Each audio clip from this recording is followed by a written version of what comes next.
Multi-engine airplanes come in a wide assortment of styles, shapes, and sizes. Some have wing-mounted engines. Others have them mounted along the center line of the fuselage. You'll also find twins with turbocharging, turboprops, and jet engines. You must have a type rating to fly some large multi-engine aircraft. But for most small twins, you need only a multi-engine rating and a thorough checkout. This program presents the general operating procedures and techniques for learning to fly light twin-engine airplanes with wing-mounted engines. To make the transition from a single to a multi-engine airplane, you must have a thorough understanding of the systems, procedures, and limitations found in the pilot's operating handbook. Multi-engine airplanes give you the ability to fly faster, travel farther, and carry more payload than most single-engine airplanes. Most have more systems and controls than their single-engine counterparts. This requires an expansion of your piloting skills and systems knowledge. During your training, you'll learn how to fly with both engines operating normally. And you'll learn the procedures and techniques for flying with one engine inoperative.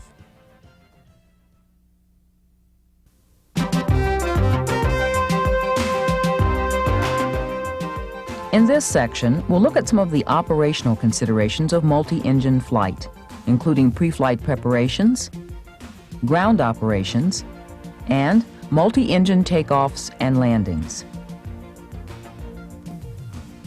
Pre-flight planning for a multi-engine airplane generally is more involved than for a single-engine airplane. You'll find that most of the performance charts are similar in appearance to those of a typical single-engine airplane. In most cases, you use the same technique to work problems. Your pilot's operating handbook provides examples of using specific charts. A calculation unique to a twin is determining the airplane's accelerate-stop distance. This is the total distance required to accelerate to a certain speed, usually liftoff speed, experience an engine failure, and bring the airplane to a complete stop. Figuring this distance is an absolute necessity. You may have enough room for a takeoff, but if the accelerate-stop distance is longer than the available runway, a rejected takeoff could cause you to go off the departure end of the runway. Another unique chart provides you with single-engine climb performance. It helps you determine your options should an engine fail after liftoff. When planning the cruise portion of your flight, you'll notice that the charts generally feature more range profile options, which give you greater flexibility. Performance planning also is important for the descent and landing phases of flight. With a wider range of operating altitudes and airspeeds, the transition into the landing pattern requires an increase in planning. Multi-engine airplanes generally have higher landing speeds than single-engine airplanes. This causes longer landing distances and makes pre-planning essential to ensure your destination airport is suitable. Let's continue with a look at ground operations. The complexity of multi-engine airplanes makes it imperative that you use the proper checklist for all ground and flight operations. When you're ready to start the engines, clear the area around both propellers as well as around the entire airplane. Some aircraft specify which engine is to be started first, while in others there is no difference. With two engines, you have several options to help maintain directional control while taxiing. In most cases, nose wheel steering is sufficient for normal operations. But if you need to make a tighter turn, you can use differential power. This is accomplished by increased thrust on the outside engine. In a strong crosswind, an airplane tends to weather vane into the wind. Differential power can help you maintain directional control by applying more power to the upwind engine to counteract the weather vaning tendency. Differential braking should be your last option for directional control, since it can increase wear and possibly overheat the brakes. Your pre-takeoff check in a multi-engine airplane is similar to that for a complex single-engine aircraft. But with two engines, there are some special considerations. When power is increased for the engine systems check, both engines are run up together. The actual check of the systems, however, is done on each engine separately. The propeller feathering check is another unique consideration for multi-engine airplanes. In flight, this system lets you move a propeller to a streamlined position to reduce drag in case of an engine failure. The ground check involves moving the propeller control into the feather position, watching for an RPM decrease, and then moving the control back to the normal setting. It's very important not to let the RPM go below the limit specified in the pilot's operating handbook. Once the pre-takeoff checks are done, review your pre-flight planning factors before taking the runway. This review includes the procedures and airspeeds to follow in case of engine failure. Two of these airspeeds are the best single-engine angle of climb, or VXSE, and the best single-engine rate of climb airspeed, or VYSE. This speed is represented on the airspeed indicator by a blue radial line.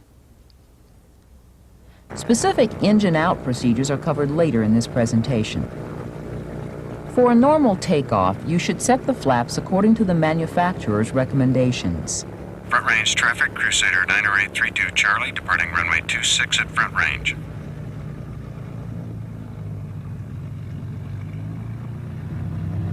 Apply power evenly to both engines and watch for any directional control problem which may indicate uneven engine acceleration. Once you have full power, check all the engine gauges to make sure both engines are operating properly. Accelerate to the recommended liftoff speed, or VMC, plus 5 knots, whichever is greater. In any case, never allow the airplane to become airborne below VMC. After liftoff, accelerate to the best rate of climb airspeed, or VY, and maintain that speed for the initial part of the climb. Retract the landing gear when you have a positive rate of climb and can no longer land on the remaining runway. If flaps are used, bring them up in accordance with the pilot's operating handbook. Once you've reached a safe maneuvering altitude, reduce power to the desired climb setting. Turn off the electrical fuel pumps one at a time while monitoring the respective engine instruments. Let's briefly look at a crosswind takeoff. The procedures are essentially the same as for a single-engine aircraft. You'll use the ailerons to prevent drift and the rudder to maintain directional control. As soon as you lift off, establish a drift correction to stay on the runway centerline. If a maximum performance takeoff is required, set the flaps as recommended by the manufacturer and follow the procedures in the pilot's operating handbook. Make sure you use all of the available runway. Apply full power before releasing the brakes. Accelerate to the recommended liftoff speed, or VMC, plus 5 knots, whichever is greater. Rotate firmly and accelerate to the best angle of climb speed, VX. Retract the gear when you have a positive rate of climb and can no longer land on the remaining runway. Once you have cleared the obstacle and reached a safe maneuvering altitude, establish the pitch and power setting for a best rate of climb airspeed, VY. After you've set the power, synchronize the propellers. If they aren't rotating at exactly the same RPM, you will hear a pulsating sound that can be both annoying and fatiguing. To synchronize the props, match the indications on the tachometer as closely as possible, then slowly adjust one of the propeller controls until the pulsating stops. During the climb to your en route altitude, you may want to transition to a cruise climb. The higher airspeed reduces the time en route, improves engine cooling, and offers better forward visibility. The lower climb rate is more comfortable for passengers, especially in a non-pressurized airplane. Because of the increased speed and altitude range of a twin, you must plan ahead for the descent to your destination. A cruise power descent with its higher power setting keeps the engines from cooling down too rapidly. It also offers improved passenger comfort and ground speeds. During your descent, perform the appropriate checklist items and review the traffic pattern procedures. A common technique for a normal landing in a multi-engine airplane is to use a stabilized power approach, where the power is adjusted to a specific setting just before pattern entry. The drag created by gear and flap extension slows the airplane to pattern airspeed and helps keep power adjustments to a minimum throughout the pattern. You may also need to adjust your airspeed for compatibility with other traffic, but don't reduce it below VYSE. In no case should you allow the airspeed to go below VMC. As you approach the runway, make a smooth transition to the flare and slowly retard the throttles to idle. Remember that a rapid reduction in induced airflow will cause an immediate loss of lift. During the first part of the landing roll, use rudder and nose wheel steering for directional control. If runway and traffic conditions permit, avoid using the brakes until the airplane slows down. For a crosswind landing, whether you use crab or the wing-low method on final, make sure the airplane is aligned with the runway before touchdown. If you have to go around from a rejected landing, immediately apply full power and establish the pitch attitude for either VY or the manufacturer's recommended airspeed. Reduce drag as soon as possible by bringing the flaps up to the recommended setting and raising the gear as soon as you have a positive rate of climb. You have interrupted the normal landing process, so it's very important to make sure you go through the complete before landing checklist again. The last type of landing we'll cover is a maximum performance landing. It is most often used to clear a 50-foot obstacle and land within the shortest possible distance. The final approach is flown at a constant glide angle with full flaps and a slightly steeper approach. The touchdown should be near the stall speed with little or no floating. Elevator back pressure improves braking action by putting more weight on the main wheels. If absolutely necessary, the flaps may be raised for maximum braking. However, if landing distance is not a factor, wait to accomplish the after-landing check until you're off the runway and can concentrate on activating the right controls. Raising the gear handle instead of the flap handle could be as expensive as it is embarrassing.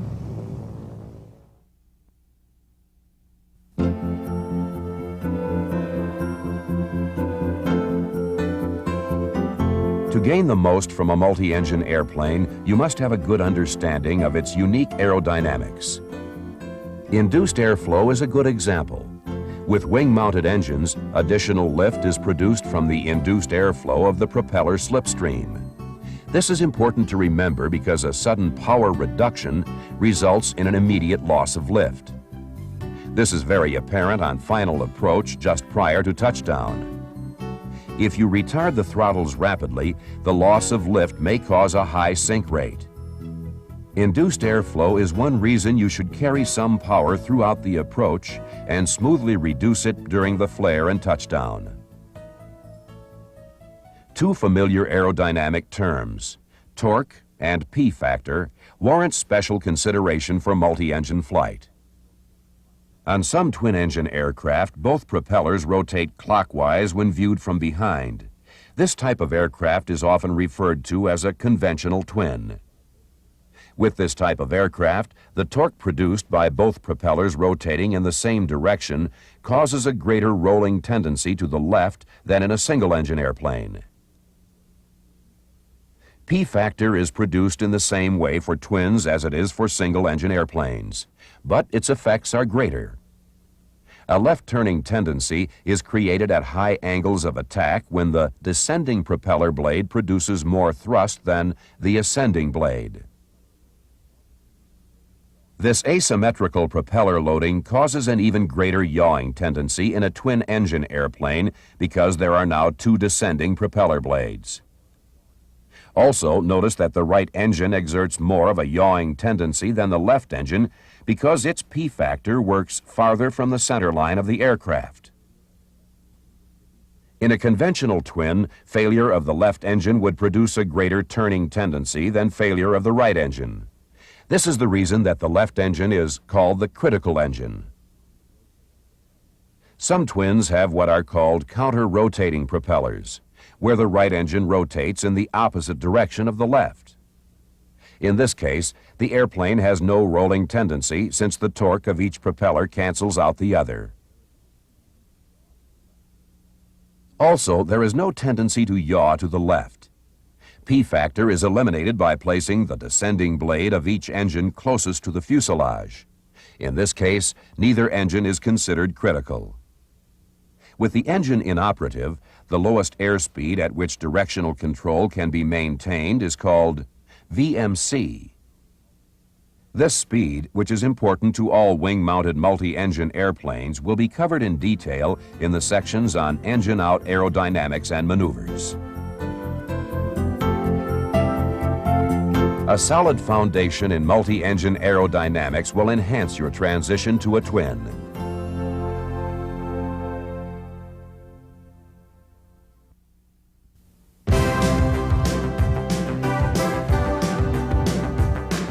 To add a multi-engine rating to your certificate, you must be able to perform several maneuvers, including steep turns, slow flight, and stalls. These are designed to help the examiner judge your ability to safely control the airplane. Before any maneuver, always check the area using clearing turns. It's important not to overlook your collision avoidance responsibility in a twin. At higher speeds, your maneuvering area is much larger than it is in a single-engine airplane, and with more systems to monitor, there's a tendency to concentrate your attention inside the aircraft. Your altitude must be no lower than 3,000 feet AGL when entering or completing multi-engine maneuvers. The first one we'll look at is a steep turn. It is flown at a constant airspeed and altitude with two 360-degree turns in opposite directions. Before you begin, note your entry heading and, if possible, select a road or prominent landmark to keep you oriented throughout the maneuver. Your airspeed should be no higher than maneuvering speed, or as recommended. When you're stabilized, smoothly roll into a coordinated 45-degree bank. Since most twins have a sloping nose cone, your visual references may appear different than those in a single-engine airplane. So, use both visual references and instrument indications for the proper aircraft attitude. As you approach the original entry heading, smoothly roll out and reverse direction into the second 360-degree turn. Due to the high wing loading, you should make smooth, coordinated control inputs to avoid approaching a stall or exceeding the structural limits. Complete the maneuver by rolling out on the original entry heading. Maneuvering during slow flight, like steep turns, is done at a constant altitude and airspeed with both engines operating normally. You'll practice this maneuver with various combinations of flap and gear positions, as well as in straight and turning flight. Begin by maintaining altitude as you slow the airplane to 5 knots above the stall speed, or VMC, whichever is greater. Once you're established in slow flight, you'll practice changes in the configuration while maintaining the desired airspeed, heading, and altitude. When making turns, use smooth, gentle control inputs and keep turns to a shallow bank. An increase in power usually is required to maintain airspeed and altitude. To transition back to cruise, increase power, raise the flaps to the takeoff setting, retract the gear, and accelerate in straight and level flight. Retract the remaining flaps as speed increases. Stalls are the final maneuver we'll discuss in this section. You must demonstrate both the recognition of and recovery from a stall situation. They are performed with various configurations of gear, flaps, power, and bank angles. Never practice stalls with one engine at reduced power. Do not allow the airplane to develop into a full stall, but recover at the first indication of an approaching stall. This may be the first indication of aerodynamic buffeting or loss of control effectiveness. Let's take a look now at two types of stalls, a recovery from a straight-ahead stall and a turning stall. The demonstration of the straight-ahead stall in this presentation will be in the approach to landing configuration, so the landing gear and flaps are positioned as if in a landing approach. Slow the airplane to the best single-engine rate of climb speed, VYSE, while maintaining altitude. Set the power as you would for a stabilized power approach. Then, gradually increase the pitch attitude to reduce the airspeed. At the first indication of a stall, lower the nose, add full power, and raise the flaps to the takeoff setting. Once you've regained flying speed, smoothly raise the nose to a climb attitude and retract the gear when you have a positive rate of climb. One way to perform a turning stall is in the takeoff and departure configuration. In this example, the landing gear is up and flaps are set to the takeoff position. The use of flaps is optional, depending on the situation being simulated. Again, slow the airplane to VYSE while maintaining altitude. When you set the power, don't use full throttle since it may result in an excessive pitch attitude and altitude gain. Turning stalls are done with 20 degrees of bank. At the first indication of a stall, smoothly lower the nose and apply full power while you level the wings. Once you've regained flying speed, smoothly raise the nose to a normal climb attitude and retract the flaps as you accelerate. Avoid increasing pitch or retracting the flaps too soon and causing a secondary stall. You should be able to recover to any airspeed and configuration required by your instructor or the flight examiner.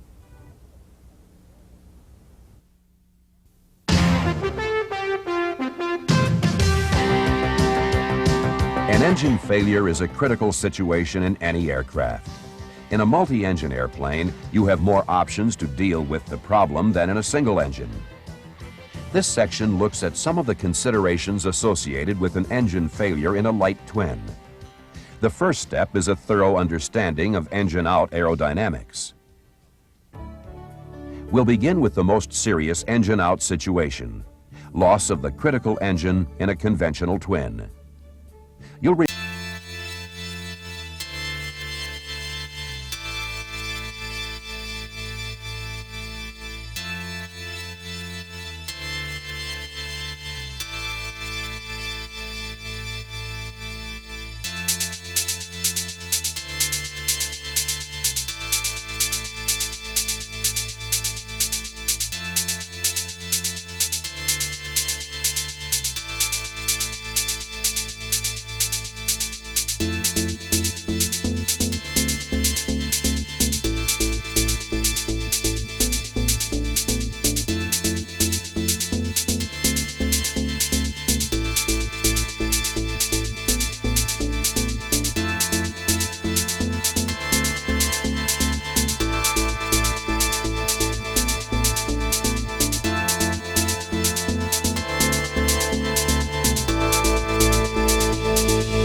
reduces the rolling tendency.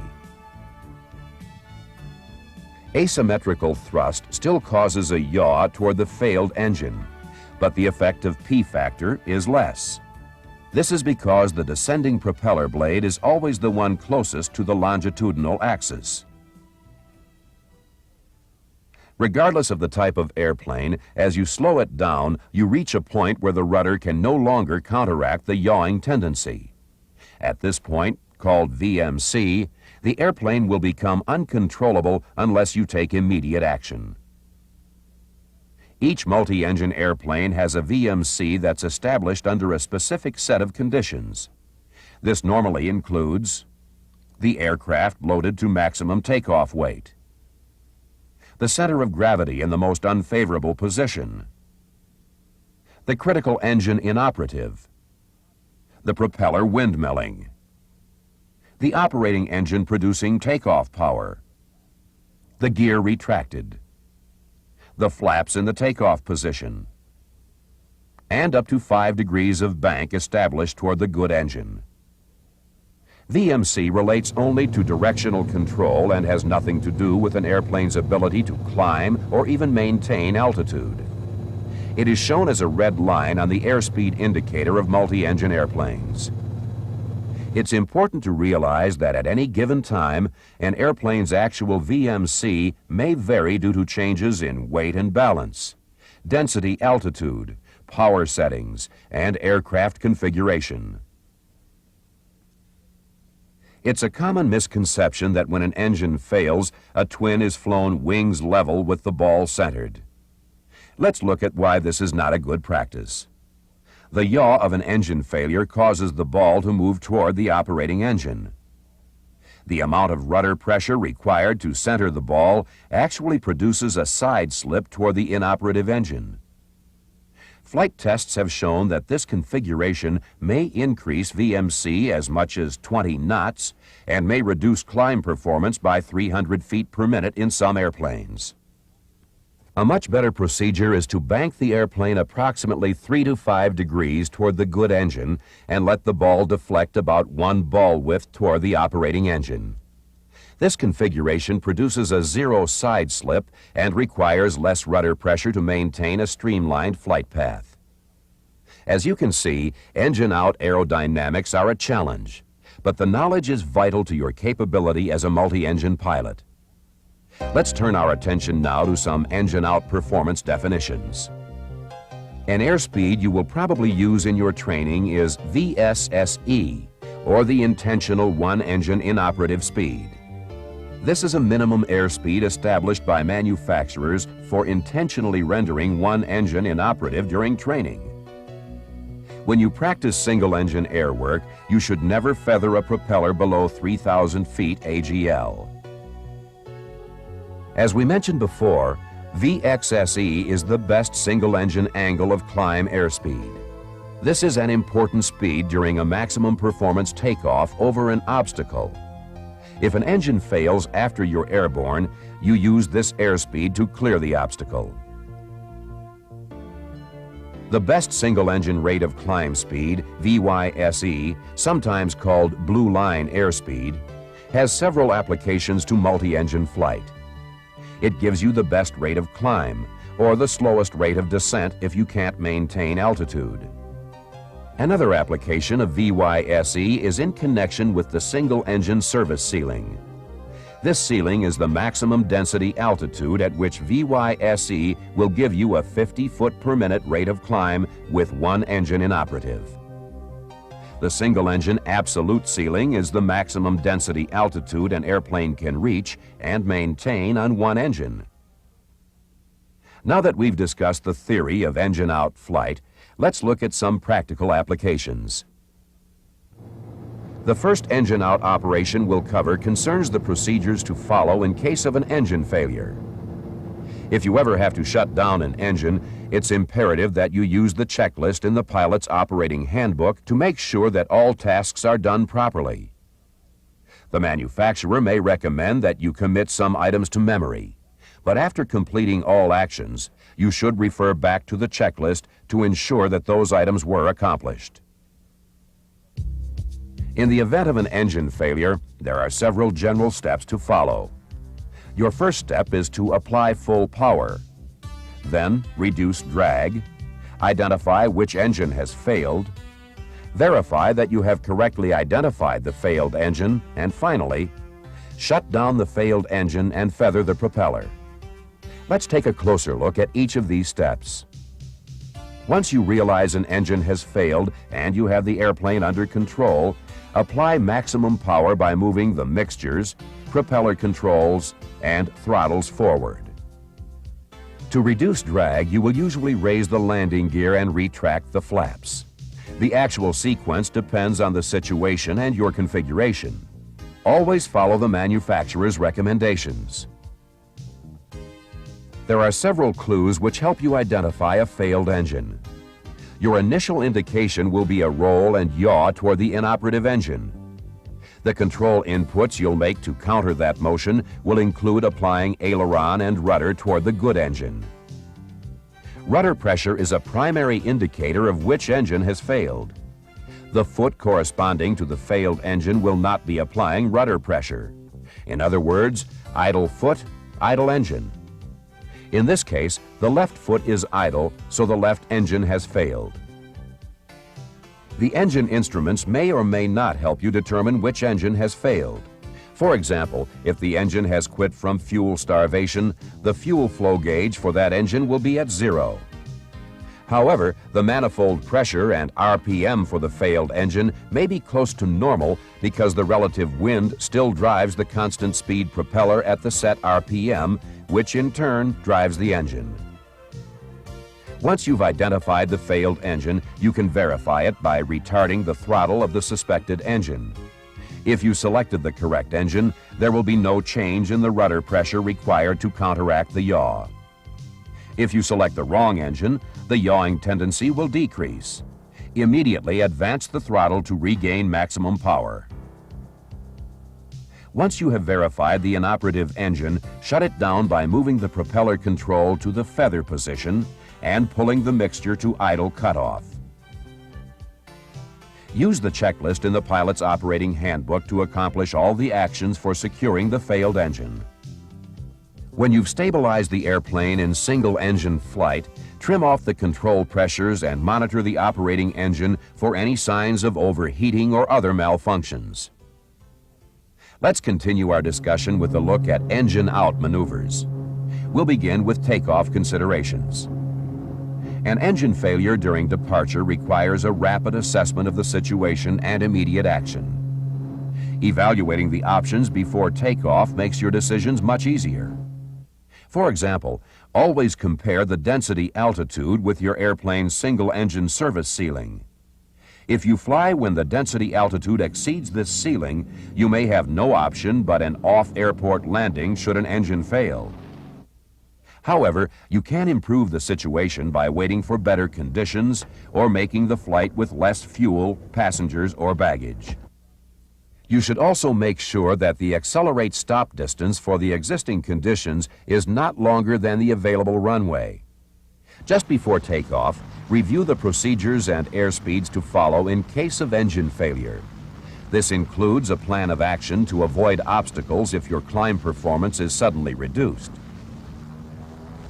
Always know what your airspeed, altitude, and configuration must be for you to continue the takeoff after an engine failure. If an engine failure occurs on the takeoff roll below VMC, the airplane will immediately turn toward the failed engine. Your only choice is to close both throttles to maintain directional control and abort the takeoff. If an engine fails just after liftoff, you must make an immediate decision whether or not to continue.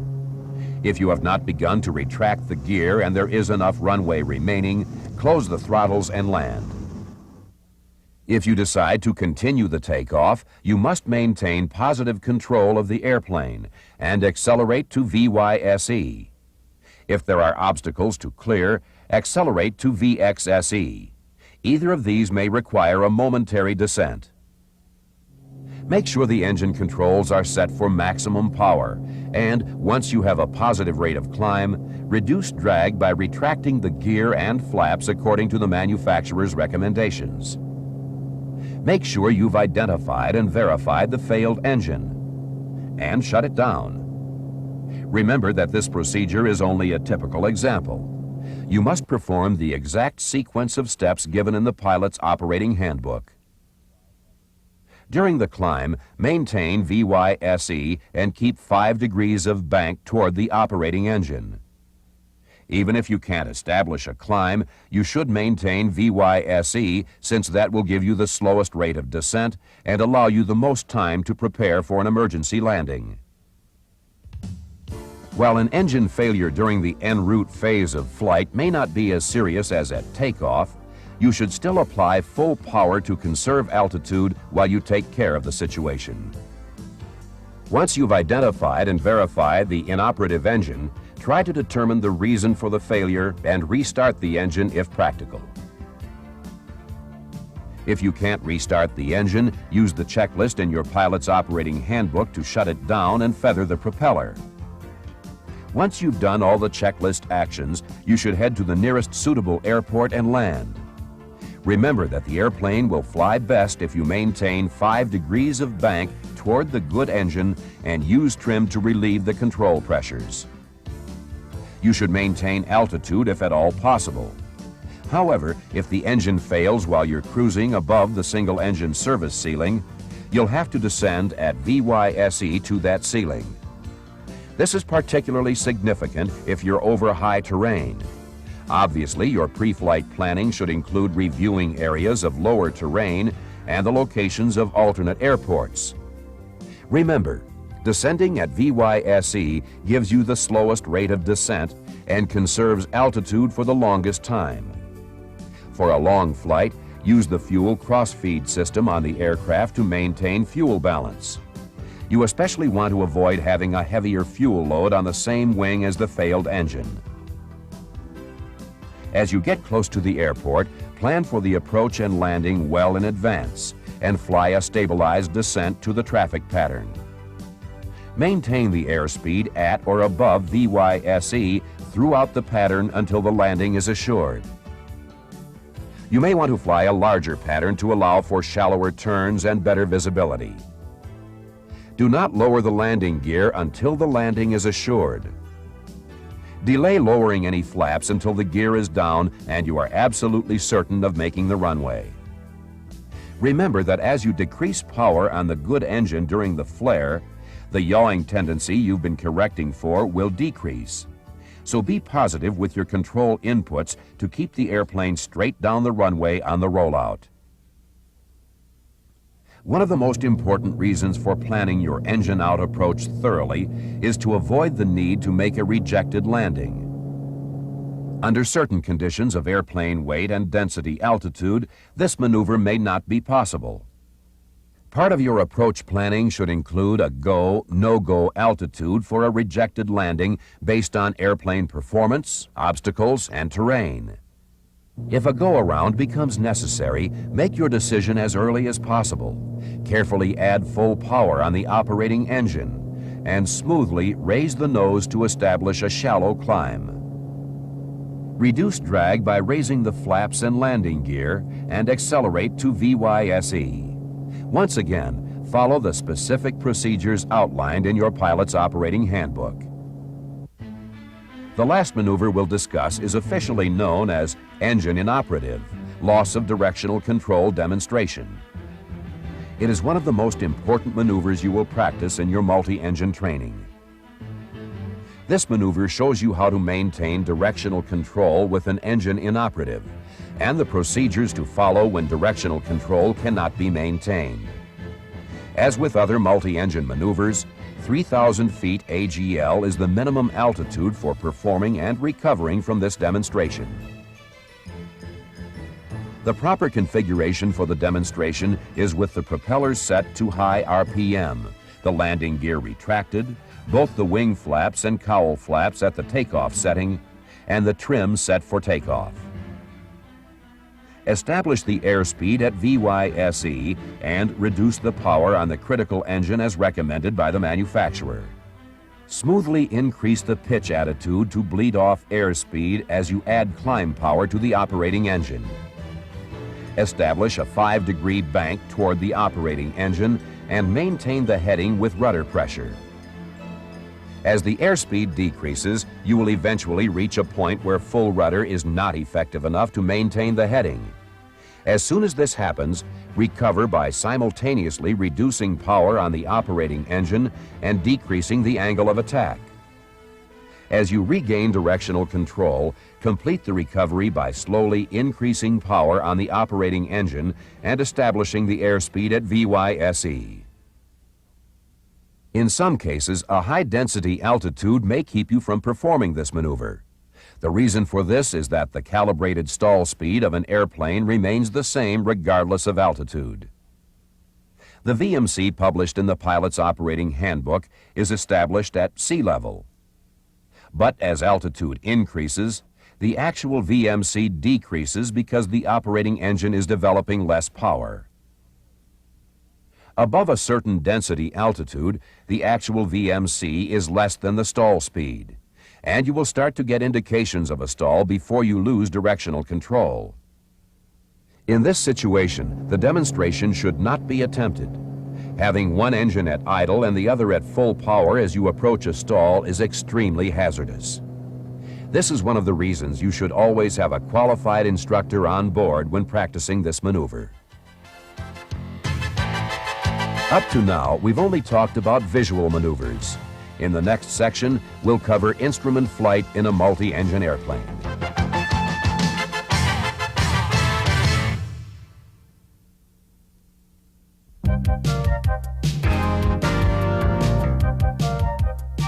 Instrument flying in a multi-engine aircraft is basically the same as in a single-engine airplane. The main differences relate to the potential for an engine failure, the higher operating speeds, and the more complex systems installed in these aircraft.